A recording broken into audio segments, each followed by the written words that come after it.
right, welcome back. It is the Vegas Take Sharp and Shapiro. So glad you could join us. Again, a reminder, our show is moving 9 a.m. to noon starting on Monday. And Ken Thompson joining us in studio as well, but also joining us on the line right now. We always love having this guy on every Thursday. And he does such a great job over there at TMZ Sports. That would be Mr. Mike Babcock. Mike, how's it going? What's up, Mikey? What's up, Brian? How are you? Doing good, man. Okay, so I wanted to put you on the spot right here because that's what I do. I like to make people feel very awkward and, that sort of deal. So we are moving our time slot, 9 a.m. to noon. I don't know if you've heard. And I did hear. Congratulations. Thank you. That's a big move. Thank you. So a lot of people have been saying to me, hey, what about that guy Mike Babcock from TMZ Sports? Is he going to still come on with you guys once a week? So I said, you know what? Why don't I just ask him that question today on the air? So is there a possibility that we'll still be able to have you on Thursdays, say maybe 11 a.m.? Absolutely. I actually prefer that. Yeah. Because now I get a little That break is great from work. news, Mikey. That is Break from outstanding work, news. I love it. All right. Yes. You are locked in, my friend, 11 a.m. on Thursdays. All right. Well, Mike, we appreciate that. You know how much we love having you on. You do such a great job over there. All right. Well, that I am happy to hear that. Let's go right to it. There's some crazy stories out there. This is a funny one. I'm a Dan Patrick fan. I've always liked Dan Patrick. He has a guest. Why don't you tell us who that guest was that, correct me if I'm wrong, on the way to his show and gets pulled over by the cops? What exactly happened? Was it during the interview? It was during the interview, right? None other than Peter King, NFL insider, was doing the Dan Patrick Show live. And as he's talking about Ezekiel Elliott, he says, Dan, this is awkward. I have to go. I'm getting pulled over for talking on the cell phone. And he hung up the phone. And I wish he left the phone on. He should have. I know. That's what I was thinking also.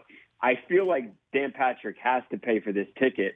But also, I question why Peter King, who is a very successful Bluetooth website and all that, why doesn't he have either a car with Bluetooth or a Bluetooth headset? Doesn't make any sense. I drive an 04 Hyundai Elantra, so people would understand if I didn't have a Bluetooth. But for this guy, he's making a higher salary than me. This guy's rich. Yeah, right? that makes no sense. That makes no sense at all. I will wonder if Dan Patrick will pay the bill on that one. I would say he probably does. He makes a pretty good salary. I'm going to call someone over there tomorrow and see if I can find out if he's going to pay. Pay the ticket and send him a Bluetooth. That would be a very good gift. Right. Yeah.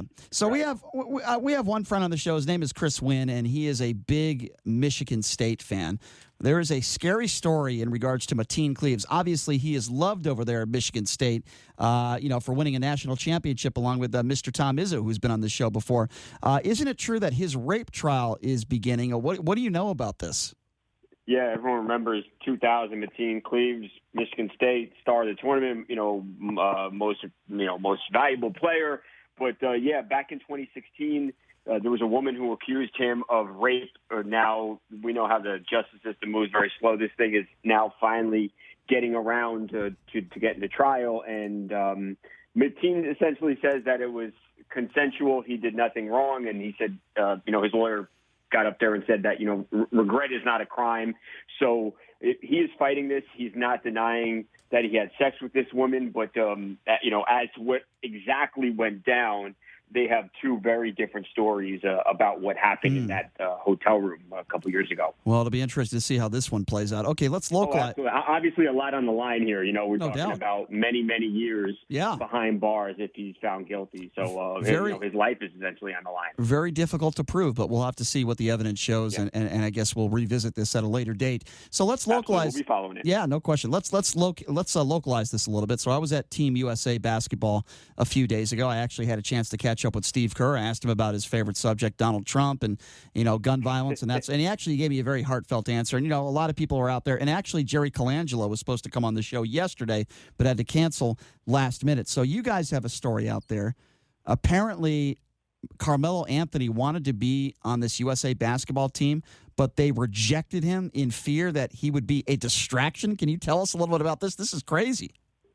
Yeah, very obviously a pretty crazy situation. It's well known that Carmelo is trying to reestablish himself as an NBA player, and Jerry Colangelo is somebody that, because of Team USA, Carmelo is the most decorated Team USA basketball player that we've ever had, and Carmelo expressed interest to Jerry. He wanted to be part of the team, reestablish himself, but Jerry Colangelo just flat out told him no because he felt like Carmelo, for some reason or another, might be a distraction to the other guys on the team and to what they were trying to accomplish in winning the FIBA World Cup. But people are very surprised, and I think people close to Carmelo very surprised that Jerry Colangelo didn't throw him a bone, particularly because if you look at the USA roster, our top players are not participating in this tournament here now. Some of these guys, you have trouble recognizing them. So I think that combined with the relationship that Carmelo has with Jerry Colangelo, they thought that, he'd have a place, on this roster. But sure enough, he didn't. I appreciate the honesty, though, of USA Basketball Yes. in saying that. I love that. And by the way, I kind of agree with them, too. You got a lot of good young guys on this team. You don't need a guy like Melo who isn't in the league right now, may never return. So I'm actually on their side on this one. And who's to say? I do, too. It's a tough situation because I'm sure Jerry Colangelo, and he very openly said that I love Carmelo. Those were the words he used. I love Carmelo.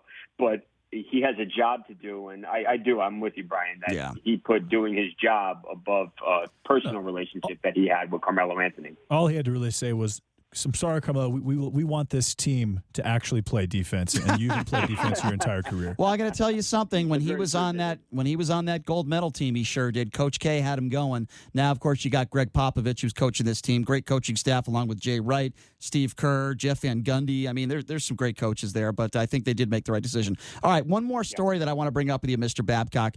This is a fun one. We all played pickup basketball games back in the day. We know a guy in studio with us, Ken Thompson, plays pickup ball all the time.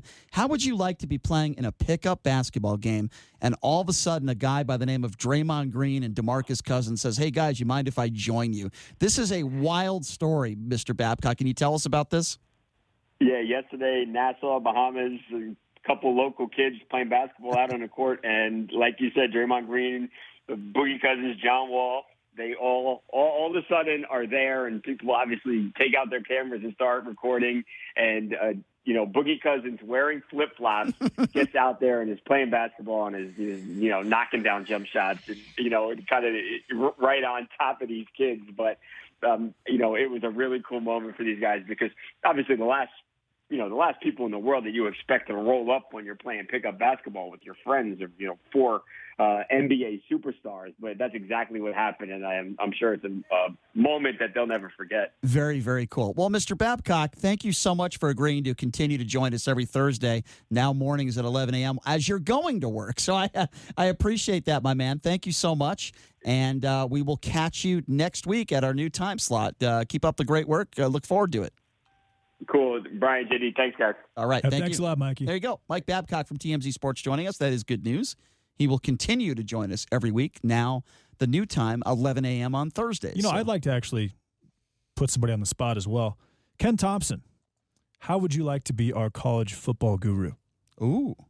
Wow. Ooh, wow. Such a prestigious honor. Yeah, I mean, it's a big deal. Wait a second. Okay, hold on. Okay. You did not confer with me. No, I'm just kidding. Go ahead, Ken. No, I think that would be great. You know the game inside and out. I love college football. Well, obviously, not that you need our plugging. Wow, that didn't sound right. But obviously, do a little. On this show, anything sounds right. Are you kidding me? That's what that's Ken. That's what I love about what we do. Doing radio is so much fun. We've met so many great people. I'm going out to see a show this week, and my favorite band growing up was Live. Great 90s alternative rock band, right? So I emailed the guitar player, and I say, hey, man, I'm going out to Costa Mesa to catch your show. Be nice to say hello. He emails me 5 minutes later. He says, Brian, anything for you? How many backstage passes do you need? How cool is that? So what I did today, Ken, is I didn't buy a guitar, but I bought the what's the piece on top of the guitar that some people get autographed and then they put it on a guitar? I'm kind of drawing a blank right now, but anyway, I bought that piece. Honestly, I have no idea what that is. What is that called? It's the thing that they screw onto the guitar. And you get them to sign it so you don't have to bring the whole guitar in. Anyway, you guys know what I'm talking about. So I bought one of those things. I'm going to get the whole band to sign it, and they're playing with two other great alternative rock bands, Bush and Our Lady Peace. Love that. Yeah. So I've been waiting for the show for 3 months, and then they just announced 2 days ago they're coming to Vegas October 11th. That's okay, though. But that's going to be a lot of fun. That's why I'm not doing the show tomorrow. But I was just going to ask you, I have so many great experiences because of doing radio. I've made so many great friends that I've looked up to growing up as a kid. And if you told me, 15, 20 years later, you're not only going to know these guys, but you're going to be friends with them, I would have said, you got to be effing kidding me, right? I mean, I have so many great stories. And I want to ask you the same question. I'm going to answer my own question first. Some of my best moments in Las Vegas and doing radio for 20 years. And one of them was USA Basketball. This is when they were practicing at Valley High School. Kobe Bryant, LeBron James, Carmelo Anthony, all the guys. So Kobe is guarding LeBron, and they're scrimmaging for an hour and a half. And I'm talking, they're trash talking each other. They're ultra competitive. They want to win. It was like a schoolyard pickup game. It was physical.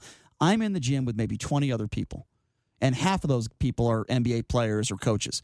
And I'm sitting there watching Kobe guard LeBron for an hour with nobody else in there. And I'm like, pinch me. It was the best basketball experience of my life. And the other experience that I could probably name you 10 more that are close to that, but the other one would be Muhammad Ali's 70th birthday celebration for the Lou Rouville Institute at MGM Grand. I did the red carpet. Every A-lister was there. Everybody from James Gandolfini to Chris Cornell to John Legend, Snoop Dogg to some of the best actors, Sir Anthony Hopkins. So one of the guys who works over there at MGM, I won't say his name, but he says, Brian, do you want to sit down and do this dinner? It's like a $5,000 a plate dinner. It was ridiculous. I got a spot for you I think you're going to like. I turn around and I say, okay. I didn't know where I was going to sit. Maybe I'm going to sit next to Snoop Dogg. I don't know. He sits me at a table. To my right is Samuel L. Jackson. To my left is Sir Anthony Hopkins. Across from me at the same table is Jerry Jones. 5 feet away from me at the other table was the Muhammad Ali and his family. And I got Sir Anthony Hopkins asking me, so Brian, I can't do his accent, but tell me about Vegas. What's it like living here? And then I got Samuel L. Jackson. I'm talking to him about Die Hard with a Vengeance, one of my favorite movies, and, Coming to America. And I'm like, pinch me. I don't belong here. Those are like some of the many crazy experiences I've had just because I do this. And then you had Jerry Jones, who at the end of the dinner said, hey, Brian, my limo driver's not here. Can you give me a ride? I would have said yes. It would have been great. I would have said yes. He probably would have tipped me pretty good. But I wanted to ask you that same question. I mean, I would imagine because of what you do for a living, you've met some pretty interesting, cool people that you look up to, and you've had some pretty amazing experiences in this town as well, right? I have. And doing the show over at Venetian Palazzo for a few years, Chris Paul does his celebrity ping pong tournament there. Yeah. So the greatest was, Chris and Steph Curry. And Steph's so competitive. I mean, but there they were going at it. I mean, as far as on ping pong, just like they'd be going at it on the basketball court. But interviewing Steph to realize that somebody is just as genuine, it's not an act. I mean, that is who he is. He is a very genuine, nice guy. And you love that because there are not a lot of great guys. There's some really good guys, but there's not a lot of great guys that step out and go the extra mile for even just a sports talk host. So I really enjoyed interviewing Steph Curry, somebody younger, but somebody that really respected your age, but also didn't talk down to you just because your job was, just a broadcaster. I'm trying to remember some of the interviews I had where people weren't so nice. Look, Robert De Niro, I once interviewed Robert De Niro. It's not that he wasn't nice. It's that he's just not a very good interview. He just wasn't very pleasant to interview. I was asking about the movie Casino and stuff, and he was giving me really short answers. I'll tell you who wasn't nice. How about it? Was Kyrie Irving last year. He's just a weird USA guy. Basketball. Yeah, he's a weird guy. I'm not a fan of his. I'm glad he left my Celtics. How about anybody, Brian, that maybe was somebody you looked up to that was kind of a jerk? Idolatry. Yeah, that was a jerk. Because when I met Marv Albert, and I did the best Marv impression. I grew up with, Marv still doing the radio, the Knicks and the Rangers on hockey, and great cliche calls, all that stuff. So I meet him in San Diego. This is back when the Clippers were in San Diego, and I lived there. And I went over and I did my impression, and he goes, yeah, that's great. I give you about a 7, and he walks away. And didn't even say anything. John Andres, who's the color commentator. Marv Albert said that to you? Yeah. And I give you a 7? I give you a 7. Listen, I was just. I hear he I likes wanted to get his autograph. Yeah. Right. So then I started doing impressions like where he's getting, he's getting the pink panties riding up his ass and all this stuff. And I started doing that whole little skit because I was like, you know what? Just because you're a great announcer or broadcaster as far as call, you're a real jackass because you never know who's going to be that one time when you meet people. And that's why you'll hear stories about some of these great actors or great athletes that people just have bad taste in their mouth about them, whether it's the way they tip, whether it's the way speaking of taste in their mouth, I know Marv Albert likes to bite women, so we can go there maybe another day. Well, it's an interesting question you asked because most of the people I have interviewed in my career have been pretty cool, have been very nice to me. There have been a few that have been very, very, very difficult. And I'm trying to think of a few of them. And this is bad because I just said I got backstage passes to see him, but the lead singer Alive is just not a very nice guy. He's just not. Ed Kowalczyk, just not a good dude. Gosh, I go back years and years and years, and I can't think of one interview where I say to myself, boy, that guy's really a jerk. I hate to localize this, but he's not here anymore, so I really don't care. I'm not going to say he's a bad guy, but I'm just going to go ahead and say this, and JD, you probably know who I'm going to say, and that is Marvin Menzies. I'm not calling him a bad guy. I just don't think the man was genuine here. I don't think he's a genuine person, and I say that for a number of reasons, and JD will give you the same story. We were both at his house for kind of a media event. He basically told us how to do our jobs. I didn't appreciate that very much. I don't like Stacey Augmon. I'm going to localize this. I don't like Stacey Augmon. He continues to show resentment towards the media. I'll give you another local, Steffi Graf. I'm not saying she's a bad person, but will not ever talk to the media while her husband Andre has done so many great things. If you're doing a red carpet, answer a couple questions about what your husband is doing. For the life of me, I can't relate to that. I do not understand it. One of my favorite guys that I've always wanted to meet was Larry David, Curb Your Enthusiasm. And I didn't know what to expect. That's the one guy that I was kind of nervous. But, I never met him. I was nervous. So I meet him. He's at the Michael Jordan Celebrity Golf Tournament. This is a funny story. I finally got a chance to meet the guy. I see him. He's very pasty skinned. So he's got suntan lotion on his nose, his forehead. It's Larry David. So I say, I got to go up to this guy. I've always wanted to meet him. I'm a huge fan. So I shake his hand, and I'm like, Larry, I just want to thank you for, all the episodes of Curb Your Enthusiasm. And he said, thank you. I appreciate that. He was cool. This middle-aged man, about your age. You're middle-aged. That's fair to say, right? There you go. This middle-aged man goes up to him and says, Larry, could you sign this magazine for me? So he grabs the magazine. I could see he was a little annoyed. The guy goes, can you make it out to Bill?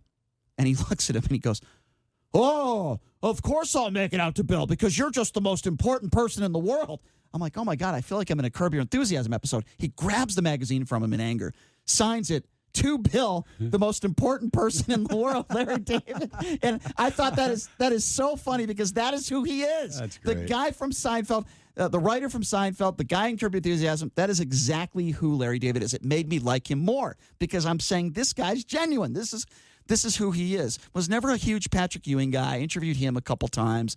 Isaiah Thomas is a little weird when you interview him. I've had some weird go-abouts with him. I'll say Floyd Mayweather. You catch him on a good day, he's great. You catch him on a bad day, he could be one of the biggest jerks you'll ever meet. That's true because I saw him at the M Resort several times, and when he's not around the whole posse, great guy, really nice, and takes time to talk to you. Now, one time, my brother-in-law, of course, Zack Wylde, obviously a guitar player, so Zack and I are in this celebrity fantasy football league back in New York. And the great thing is I'm hanging out with George Wendt from Cheers. and Norm. I'm like, God, the only thing missing, we were like a couple cold ones. And so Zack, of course, is old school. He still wears his bell-bottom jeans, and he's written 4 or 5 of Ozzy's albums. But, he's been going out with my sister Barbara since 7th grade, for the love of God. They got 4 kids, been married 20-some-odd years. Anyway, so we're walking on, and he's got the beard and everything, and I got the bleach blonde flat top.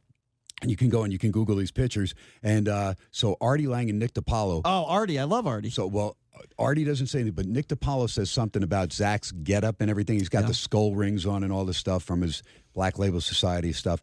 And Zach just looks at him and he says something that's pretty grotesque about him and Artie. And then he just walks. And I'm just saying to myself, oh, boy, this is going to be one heck of a show because Mojo Drew was there, Pilar, the Playmate. I mean, everybody grabbing their teams. The ironic thing is we end up getting into the Super Bowl against Artie Lang and Nick DiPaolo, and we ended up beating them there for charity for St. Jude's, which was just Artie. How's that guy? By the way, how's that guy still alive? I just thought of another story. The comedian Stephen Wright. You got to know who's okay. Yes. So I had the opportunity of having him come on the show, and he was very sarcastic humor to me. I said to him, "How many jokes do you think you've written in your career?" And he goes, "Well, let me see here. 1, 2, 3, 4." He was trying to be a smart ass at me. So he said, "Hey, why don't you come out and meet me backstage after the show?" He did a show at the Orleans. So I'm with a buddy of mine, right? So I shake his hand. He won't shake your hand. He said, "Give me a fist," right? So my friend who I'm with at the time puts his arm around him for a picture, and he says, he takes his arm, he grabs his arm, "Don't touch me." And we're both laughing. Me and my friend were like, you thought he was joking. He wasn't joking. He was serious. He will not be touched. He's got horrendous OCD. Wow. Not to say this is weird, to each his own, but he had nail polish on. He dressed a little funny, to me anyway. It's a little strange, but that was just really awkward. The guy just. Some of these comedians are just really mentally ill people. They really are. Yeah. I thought that Tom Green was a pretty interesting character. Tom Green was weird. You had him in the studio. He definitely has, at a minimum, a moderate case of Asperger's syndrome. He's probably autistic, but he was very, very uncomfortable in person when he was doing improv. Well, I think I caught him by surprise. Very, very uncomfortable. He's a little weird. So I asked him about Drew Barrymore because, listen, people want to know. Drew Barrymore, she's hot. She's very famous, celebrity, He didn't actress. go for that. So I asked him, and he got annoyed and angry, and then he said to me, he tried to turn it on me. He said, well, let's talk about your ex-fiancée, because I told him I was engaged at one point. I said, fine. I'll tell you, Tom, you can ask me any question you want about my ex-fiancée. You could ask me her breast size, anything you want. I don't care. Okay? And then he got worried. He's like, no, forget it. Let's not do that. Hey, I'll answer any question on the air. I don't care. But he wanted nothing to do with questions about Drew Barrymore, and that's fine. I respected that. I moved on. But yeah, you're right. He's a little bit out there. He's a little weird. Some of these celebrities, they're different. When you meet them in person, some of them are great. I remember I met Adam Sandler once. He did a show here at the Hard Rock. I met him backstage. I had him on my show that day, so he didn't know me from a hole in the wall, but he knew he did my show. He said, Brian, we got a lot of food. We got some beer. Let's hang out. Let's hang out. I was with the girl I was dating at the time. I hung out with Adam Sandler backstage for literally 90 minutes, just sitting there shooting the you-know-what, just talking about anything and everything you could think of, and just funny. One of my favorites in the last couple of years was Don Rickles, the late Don Rickles. I met him backstage at the Orleans. Quickly, I'll tell the story. I told him how much I admired him and how I loved the movies he was in, Casino, that sort of thing. So he kind of interrupts me in the middle of it. He says, hey, Brian, you say your last name's Shapiro? He goes, you Jewish? I said, yeah. He goes, then have a seat right next to me. We were just talking to him the guy was in his suit ready to go on stage, and he was fragile, but his mind was still working. This was about 6 months before he died. I'll never forget that day. That was really cool. When you meet people like that. And he wanted to stop going to the Orleans to do shows because comedians kept dying. They were doing shows there, and then they're dying. I interviewed him as well, and we talked about sports. He grew up a New York Giants baseball fan, going to the Polo Grounds, and it was kind of cool to listen to somebody like Don Rickles, Tim McGraw. These guys talk about sports instead of their normal, everyday life. Sure. And I'll say it again. So he was superstitious. He thought he was going to die. Well, he was already up there. It was funny because he goes, I almost canceled this appearance here because like 3 or 4 comedians over a 2-year period had died, and that was like their last gig was at the Orleans. Yeah. Well, but that's a day I'll never forget. It was you never forget stuff like that. I know I never will, and I gave you a couple of my stories. We all have those stories. If you've been in radio for a while, and certainly if you've lived in this town. I mean, I remember. God, we only got about a couple minutes here, so I won't tell the whole story. But Vanilla Ice is playing craps at the Westgate. He's doing a show later that night. What's his name? His name's Billy, right? Isn't his name Billy? I don't know. I forgot what his real first name is. But anyway, it's Vanilla Ice. So we're playing craps. I recognize him right away. Yeah, it's William. Yeah. And I'm standing next to his manager, and his manager goes to me, do you smoke? And I said, I smoke Swisher Sweets once in a while. I'm not really much of a smoker, but I said, yeah, Swisher Sweets. He's like, oh, okay, I got you. Meet us after the show.